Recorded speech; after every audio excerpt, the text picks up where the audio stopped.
하나님 말씀은 사도행전 6장 1절에서 6절까지 말씀. 사도행전 6장 6절에서 1절에서 6절까지 말씀을 제가 봉독하겠습니다. 그때의 제자가 더 많아졌는데 헬라파 유대인들이 자기의 과부들이 매일 구제에 빠짐으로 히브리파 사람을 원망하니 12사도가 모든 제자를 불러 이르되 우리가 하나님의 말씀을 제쳐놓고 접대를 일삼는 것이 마땅하지 아니하니 형제들아 너희 가운데서 성령과 지혜가 충만하여 칭찬받는 7사람을 택하라. 우리가 이 일을 그들에게 맡기고 우리는 오로지 기도하는 일과 말씀 사역에 힘쓰리라니. 온 무리가 이 말을 기뻐하여 믿음과 성령이 충만한 사람 스데반과 또 빌립과 프로고로와 니가노르와 디몬과 바메나와 유대교회 입교에 있던 안디옥 사람 니골라를 택하여 사도들 앞에 세우니 사도들이 기도하고 그들에게 안수하니라. 아멘. 여러분 라면 좋아하세요? 네, 저도 라면을 좋아하는데 어제도 10시에 라면을 먹고 자서 얼굴이 부었어요. 네, 라면이 어떻게 생겨난 줄 아세요? 라면은 사실은 알고 봤더니 일본의 한 기업가가 과거에 너무 굶주림에 시달리는 사람이 너무 많아서 어떻게 하면 저들에게 아주 오랫동안 음식을 저장할 수 있으면서도 아주 저렴한 그런 음식을 공급할 수 있을까를 생각하다가 면을 기름에 튀겨서 이렇게 요리를 하는 방법을 개발해낸 것입니다. 그래서 라면이 됐어요. 근데 현재 우리나라가 라면 수출 1위. 예, 우리나라 라면처럼 맛있는 라면이 없어요. 너무너무 맛있죠? 그죠? 그런데 이 라면이 우리나라에서 한참 잘 팔리다가 된소리를 한번 맞은 적이 있어요. 어른들은 아마 기억할 거예요. 아마 1989년인데 라면에 튀기는 이 기름을 사람이 먹는 기름이 아니라 공업용 쇠기름으로 라면을 튀긴 거예요. 우리가 그걸 먹은 거예요. 그래서 발칵 뒤집혔지요. 그러는 바람에 라면 매출이요 아주 급격히 감소를 합니다. 그러는 바람에 라면을 만드는 이 회사들이 정신을 차리고 더 아주 고급스럽게 정성껏 라면을 만들다 보니까 우리나라 라면이 몇 개인 줄 알아요? 220종이래요. 우리나라 라면이. 와, 깜짝 놀랐어요. 전 세계 수출도 가장 많이 하는 그런 나라가 돼버린 거예요. 그죠? 자, 살다 보면 어떤 문제를 직면하게 되는데 어떤 문제 때문에 더 성장하고 더 발전할 수 있는 기회가 있다는 사실 여러분 아세요? 대부분 그래요. 라면도 바로 그런 거예요.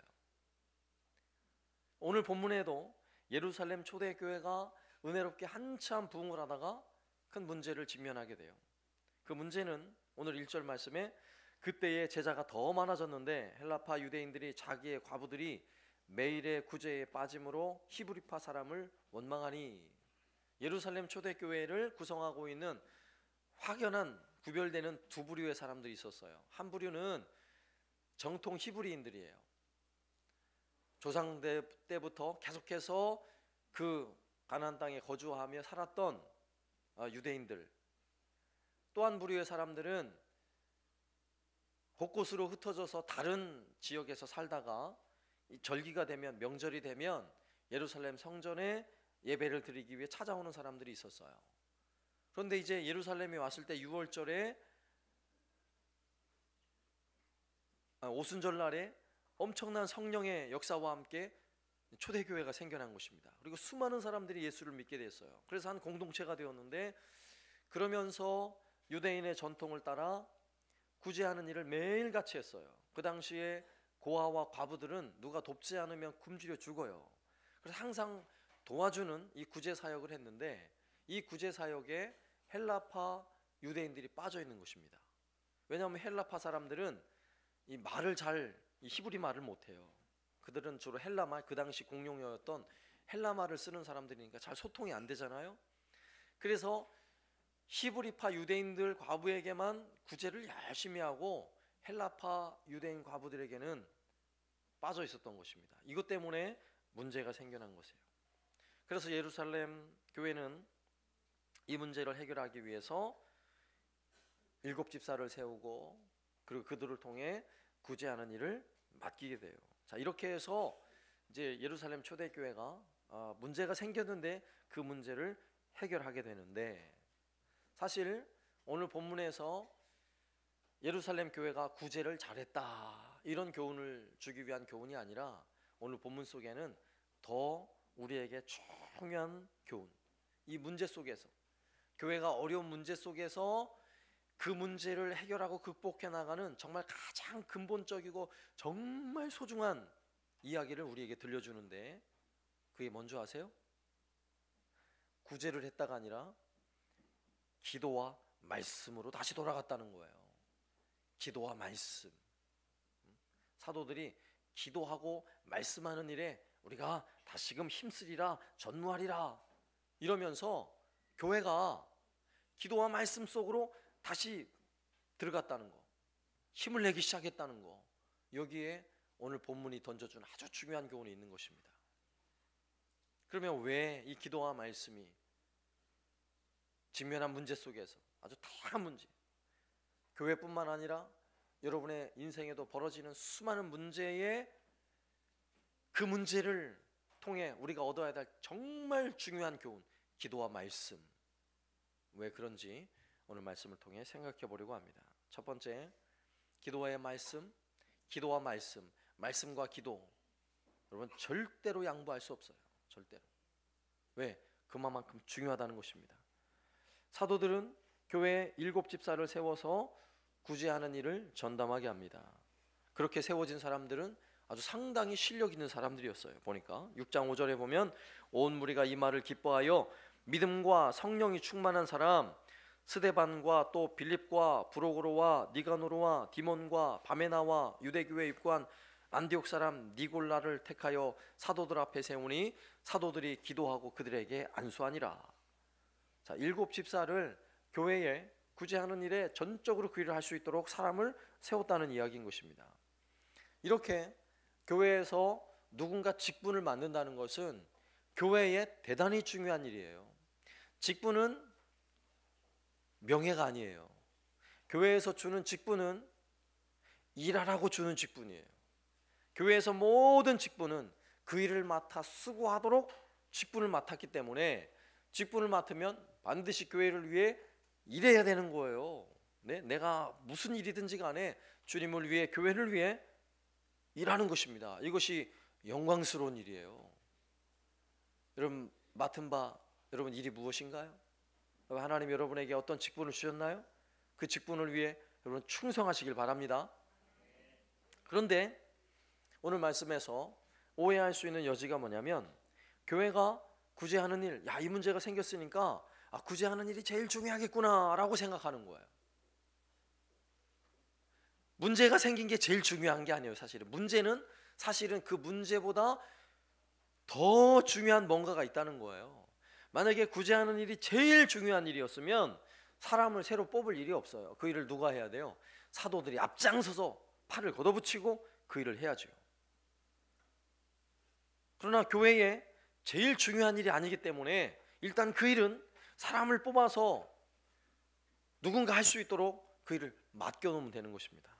그래서 7 집사를 세우게 된 것입니다. 그러면 지금 생겨나는 이 문제의 가장 중요한 핵심이 뭐예요? 그래, 지금 우리가 기도하고 말씀을 전하는 이 사역에 우리가 더 힘써야 하는데, 자, 이게 안 되니까 이런 문제가 생기는구나 라는 사실을 알아야 하는 것입니다. 특히 교회라는 공동체는 다양한 부류의 사람들이 항상 모여 있어요. 교회 안에 문제가 안 생길 수 없어요. 생겨나지요. 그러나 그 문제가 생겨날 때는 그 문제가 아닌 거예요. 그 문제 밑바탕에 뭐가 문제예요? 기도와 말씀 사역이 제대로 안 되는 거예요. 기도와 말씀. 하여튼 무슨 문제가 생기면 기도와 말씀으로 돌아가야 하는 것입니다. 자, 오늘 말씀에도 보면 6장 3절 형제들아 너희 가운데서 성령과 지혜가 충만하여 칭찬받는 사람 7을 택하라. 우리가 이 일을 그들에게 맡기고 우리는 오로지 기도하는 일과 말씀 사역에 힘쓰리라. 사도들이, 예루살렘 초대교회를 이끄는 사도들이 뭐에 힘쓰겠다고 아주 힘줘서 얘기하고 있어요? 오로지 기도하는 일과 말씀 사역에 힘쓰겠다라고 아주 힘써서, 아주 강조해서 그렇게 이야기하고 있는 것입니다. 이 말은 교회의 아주 중요한 사역, 정말 본질적인 사역, 절대로 양보할 수 없는 사역, 그게 뭐라는 거예요? 기도와 말씀 사역이라는 거예요. 이것은 사도들만의 사역이라고 생각하세요? 사도들이 이것이 중요하다라고, 정말 오로지 이 일에 내가 힘쓰리라라고 말할 때는요, 모두가 다 양보할 수 없는 중요한 사역이 되는 것입니다. 저는 목사로서 생명처럼 여겨야 할 사역이 바로 이거예요. 기도하는 사역과 말씀을 전하는 사역인 것입니다. 그렇다면 제가 목사로서 성도들에게 가르쳐야 할 제일 중요한 사역이 뭘까요? 마찬가지예요. 여러분을 기도하게 만들고 열심히 말씀 사역으로 헌신하도록 하는 것입니다. 물론 교회가 구제하는 일, 교육하는 일, 전도하는 일, 예배하는 일, 또 봉사하는 일, 여러 가지 많은 사역들이 있지만 이 모든 사역의 가장 기본은 뭐냐? 기도와 말씀 사역 가운데 이 모든 일이 행해져야 하는 것입니다. 그러므로 기도와 말씀과 기도, 그 어떤 것과도 양보할 수 없는 것입니다. 먼저 저는 목회자로서 기도와 말씀 절대로 포기할 수 없어요. 저 자신에게 있어서도, 저 자신에게. 그리고 교회의 모든 봉사와 사역을 하는 모든 분들, 여러분이 기도와 말씀으로 그 일을 하도록, 양보하지 않고 기도와 말씀으로 모든 사역을 이루어 나가도록 세워가리라고 제가 아주 다짐을 해요. 다짐을, 이 말씀을 묵상하면서. 심지어 주방에서 일을 하고 재정부에서 사역을 해도 기도와 말씀하고 별로 상관없어 보이죠? 아니에요. 기도와 말씀이 기본이 돼서 봉사하고 헌신하고 수고하셔야 돼요. 모이면, 정말 앞으로 모였다 하면 봉사하기 위해 모였어도 기도하고 말씀 한 절 보고 최소한 이렇게라도 하고 여러분의 사역을 시작하도록 그렇게 다시금 교회를 만들어야겠다라고 아주 굳게 마음을 먹습니다. 제가. 네. 여러분 따라오셔야 돼요. 이뿐만 아니라 교회, 우리 한사랑교회 모든 성도들은, 우리 한사랑교회 성도라면 하루 일과를 시작하기 전에 반드시 기도하고 말씀을 대하고 하루를 일과를 시작하도록 저는 세워갈 거예요. 여러분 그렇게 하시기 바랍니다. 하루 시작할 때 기도와 말씀이 아니고 여러분 하루를 시작하지 마세요. 그렇게 하루를 시작하시라고. 우리 자녀들, 우리 어린아이들까지도 책을 딱 펼쳐놓고 공부하기 전에 먼저 기도하고 말씀 보고 공부할 수 있도록 그렇게 만들어 가시길 바랍니다. 부모님들이 책임이에요. 그렇게 하세요. 야, 공부가 중요하지. 아니에요.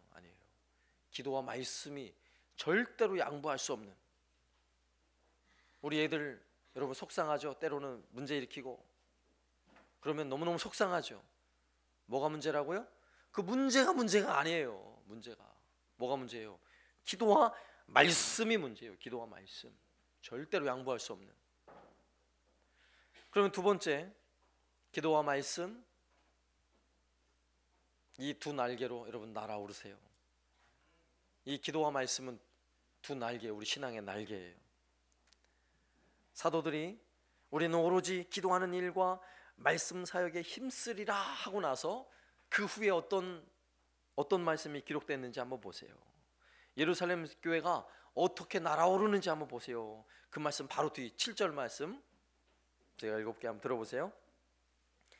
하나님의 말씀이 점점 왕성하여 예루살렘에 있는 제자의 수가 더 심히 많아지고 허다한 제사장의 무리도 이 도에 복종하니라. 아멘. 예루살렘 교회가 날아오른 거예요. 날아올랐어요.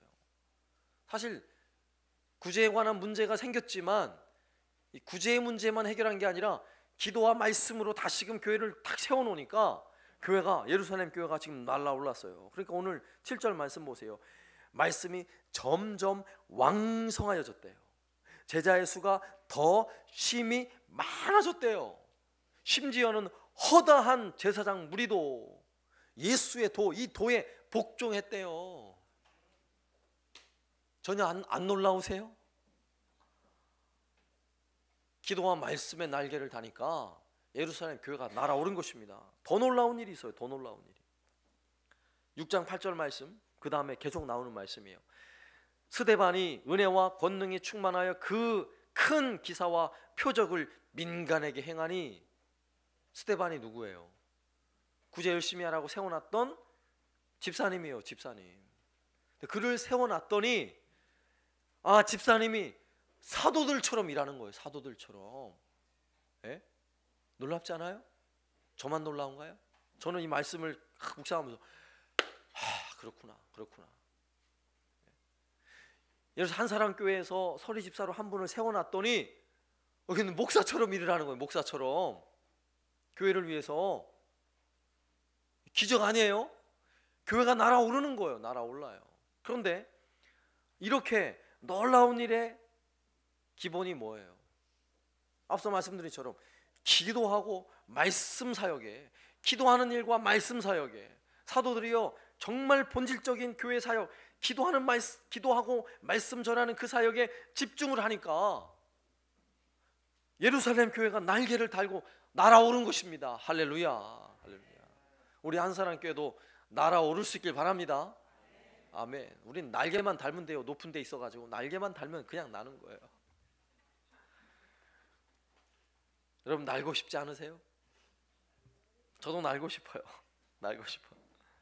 저는 하늘을 나는 새를 볼 때마다 나도 새처럼 날아봤으면, 잠시라도 날아봤으면, 이런 마음을 저는 어려서부터 가지고 있었어요. 정말이에요. 제가 20세 됐을 때는 날고는 싶은데 날 수는 없잖아요. 그래서 계곡에 높은 바위에 올라가 가지고 팔을 벌리고 계곡물을 향해 날아봤어요. 날진 않지만 어쨌건 팔을 벌려서 날아봤는데 잠시 그죠? 잠시죠.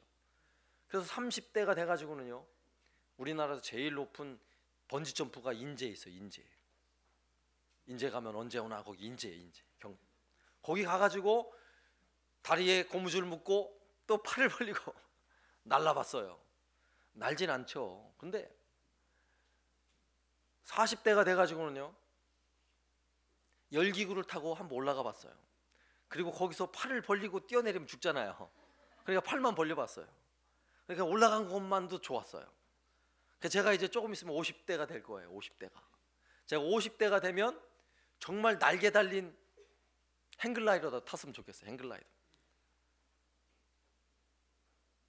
날아보고 싶어요. 네. 날면 어때요? 하늘을 나는 순간 땅 밑에 있는 거요, 아무것도 아니에요. 땅에 있는 것들은. 그죠? 땅에 보니까 막 내가 그토록 갖고 싶은 자동차도요, 점이 자동차 하나. 그죠? 아파트, 그 고층 아파트가요, 위에서 보니까 이거는 고층이 아니에요. 바닥이에요. 그냥 바닥. 이왕 날아봐야죠. 이왕이면. 예? 땅에서 기는 것보다는 달리고 뛰는 게 낫겠죠? 달리고 뛰는 것보다는 나는 게 훨씬 낫죠. 훨씬 나요. 그러니까 땅에만 걸어본 사람들은 맨날 넘어지는 자리에서 또 넘어져요. 돌뿌리 넘어진 자리에서 아이고 또 넘어지고. 땅에서만 다니니까 그런 거예요. 가다가 벽을 만나면 이렇잖아. 뒤로 돌아와야 돼요. 벽을 만나면. 가다가 강을 만나면 아이고 다리 어디 있나, 다리 찾아야 돼요. 산을 만나면 그냥 포기해버려야 돼요. 포기해요. 땅에서 걸어다니면 그래요. 그러나 날개를 달아보세요. 돌뿌리 걸려 넘어질 일이 없어요. 벽을 만나도 날아오르면 돼요. 강을 만나도 그냥 날아서 건너면 되고, 산을 만나도 그냥 쉽게 넘어갈 수 있어요. 날고 싶지 않으세요? 우리의 날개는 기도의 날개, 말씀의 날개, 이 두 날개를 달아야 하는 것입니다. 여러분, 인생이 얼마나 힘들어요. 우리 인생이 그래요. 우리 늘 겨다니잖아요. 인생이 겨다니는 인생. 결혼하기 전에는요, 남자친구 때문에 엄청 열받고 속상하고 힘들죠. 결혼하고 났더니 남편 때문에 열받고 속상하고 더 힘들어요. 더 힘들어요. 취업하기 전에는 취업이 안 돼가지고 너무너무 힘들었어요. 취업하고 났더니 이 직장 때문에 너무너무 힘들어요. 근데 특히 신앙생활 하는 사람들은 신앙생활까지 하려니까 더 힘들어요. 더 힘들어.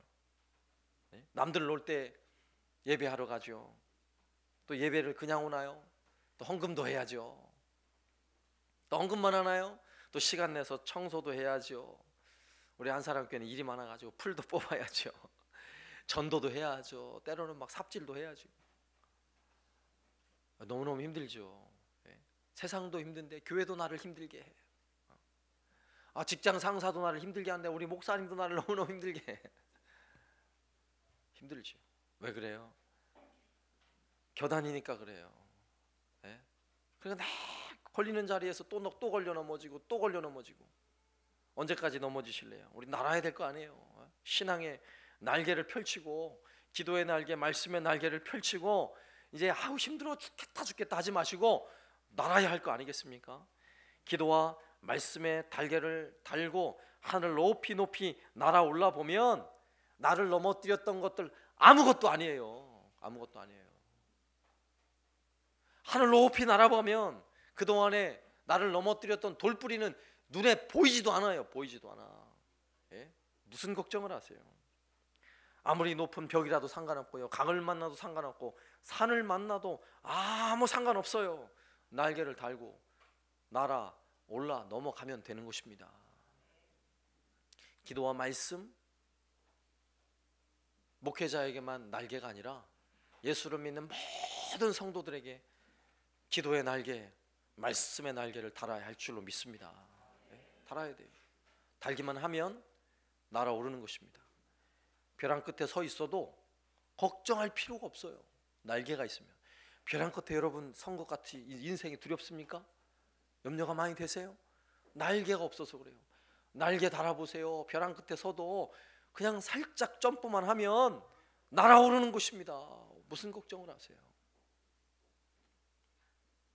그럼 마지막 세 번째로, 그럼 기도와 말씀, 여러분 한번 살펴보세요. 내 날개가 있나?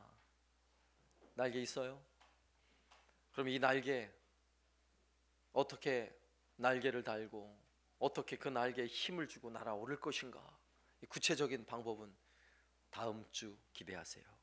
어떻게 날 건지 제가 다음 주에 구체적으로 뭐 결론을 말하면 기도는 하면 되고 말씀을 읽으면 되는데 뭐 이런다고 되는 게 아니잖아요. 어떻게 정말 내가 어떻게 기도할 것인가, 정말 어떻게 말씀을 대할 것인가를 다음 주에 여러분 기대하시고 말씀을 맺으면서, 기도와 말씀, 우리가 신앙인이라면 절대로 포기할 수 없는 것입니다.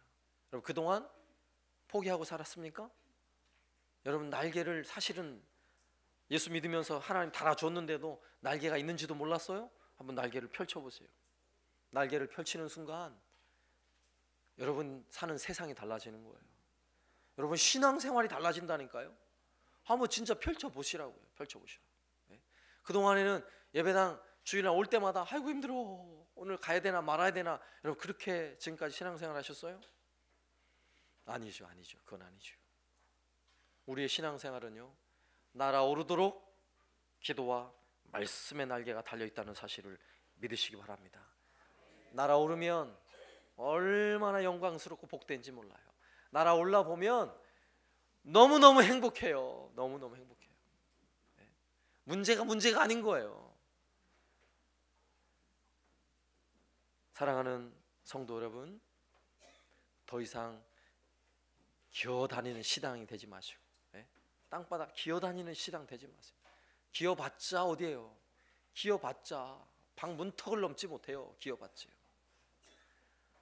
나는 좀 걸으니까, 여러분 걷는 것 가지고 여러분 만족하지 마세요. 걸어봤자 어디까 할 거예요. 걸어봤자 요 앞에 진양호밖에 못 가요. 날아야죠. 우리 모두 날아오르시길 바랍니다. 여러분 모두가 날아오르면 우리 한사랑교회가 날아오르는 거예요. 거기에 중심에 뭐가 있습니까? 오로지 기도와 말씀, 여기에 답이 있습니다. 이 날개를 우리 모두가 달고 힘있게 날아올라 주님 영광, 하나님 나라 위해서 힘있게 수고하고 봉사하는 저와 여러분 되시기를 살아계신 예수님의 이름으로 축원합니다. 아멘. 다 같이 자리에 일어나셔서 369장 찬양 드립니다.